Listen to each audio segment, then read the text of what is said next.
Welcome back to our course on the Corporate Transparency Act. We're going to go ahead and kick off this training course on exactly what is the Corporate Transparency Act and why did Congress create this new requirement for small business owners.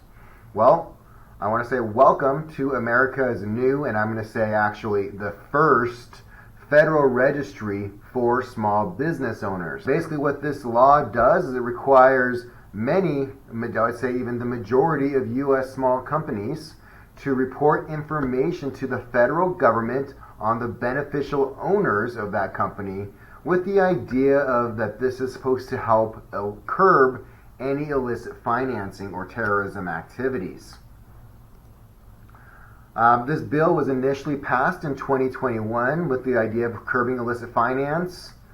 They wanted to try to prevent funding of terrorism and money laundering, and the thought process is there's a lot of states here in the country, several states, that allow you to not have to report who owners are. It's private information, and there are bad actors out there who have taken advantage of that, and they use those privacy areas to launder money, and this is the federal government's way of trying to get their arms wrapped around it and reduce the chances of this happening in the future.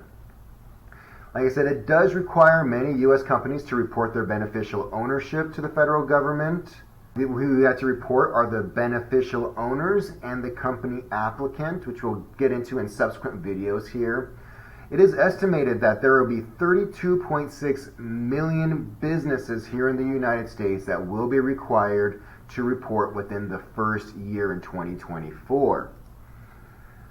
These reports that you are going to be required to file include any owner names, any birth dates of the owners, addresses of the owners, and I have the date of births. It is also going to require any uploads of identifying documentations to their system. This could be a passport or it could be a driver's license, but the federal government wants to have proof of your identity as part of this process. Now, this act is pretty substantial because what it does is there's a substantial penalty for non-compliance. As of 2024, it gets adjusted each year for inflation. As of 2024, the penalty for non-compliance is estimated to be $591 per day that you are not compliant.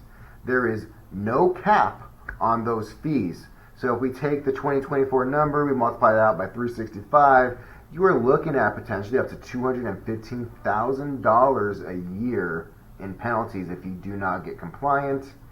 And then if you have any errors that you know about, you have 30 days to fix those errors. But this is a pretty substantial issue.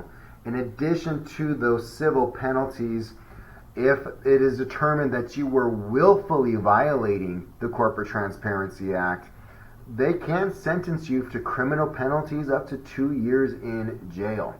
So this is definitely an important thing that you comply with. It is important that you do it correctly and that you are mindful of the deadlines so that you can avoid these types of penalties.